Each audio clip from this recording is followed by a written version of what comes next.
Isang mapagpalang araw po sa ating lahat. Ako si Godfrey Quizon and this is my devotion for today, June 5. And ang topic po natin for today is tatlong intensyon sa pagbabasa ng Bible or inspiration.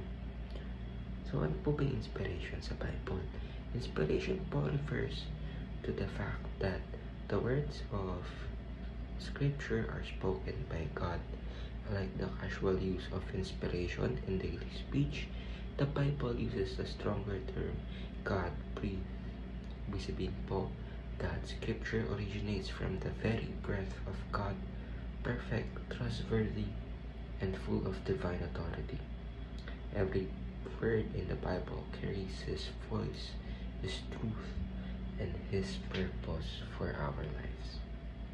So, ang Bible po, ibig sabihin, ang ating Panginoon po ang naging inspiration nito. So, ibig sabihin po na ginaid po ng Holy Spirit yung paggawa lahat po ng aklat sa Biblia para po maimungkat o maihatid sa atin kung ano po ba yung mensahe na gustong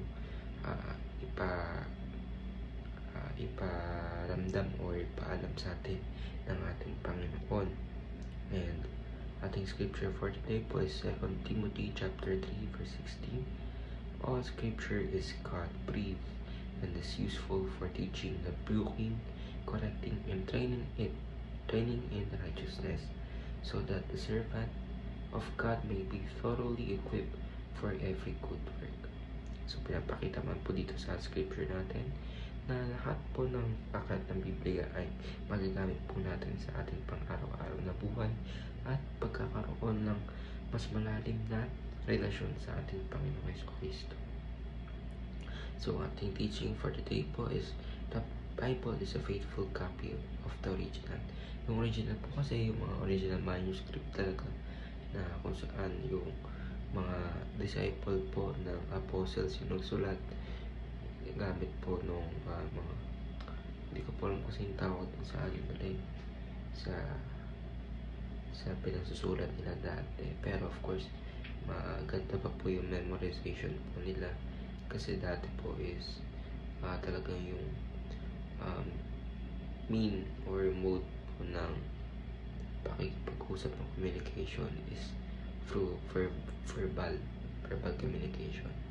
So second teaching is the Bible is profitable for Christian life. Ibig sabihin, dito po kasi natin nakikita or nababasa na pag-aaralan kung ano tayong dapat gawin. At for us Christians na naniniwala po sa ating Panginoon sa Kristo. So that is why dapat hindi po natin inaayaan nakatambak lang yung mga Bible at hindi natin pinabasa or hindi natin nire-nourish yung ating mga Biblia.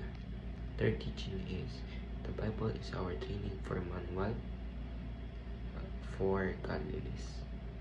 Training manual for godliness. Ibig sabihin, ating buhay Kristiyano is our training. Kasi hindi naman po pag-accept natin sa ating Panginoon is magbabago na po agad tayo. Of course, no. Kasi ito po ay working progress. Ibig sabihin, hindi po agad tayo mag-i-improve. Pero of course, makakita pa rin po tayo ng improvement little by little hanggang sa mawala na po kasi of course, yung kasalanan po as people or person, mga tao, is bound to sin. So, we are bound to sin. Pero kung i-accept po natin ang ating Panginoon, unti-unti po natin yung mababago. Pero not perfectly. Pero ang hinihingi po ng ating Panginoon ay yung buong puso po natin. So, that is why kailangan we must always trust and have a deep relationship sa ating Panginoon. So, that is why kailangan natin lalo na basahin at pag-aralan po ang ating Biblia. So, ayun lang po. Ako si Godfrey Quizon and this is my devotion for today, June 5. Salamat marami kayo. Ayun lang po.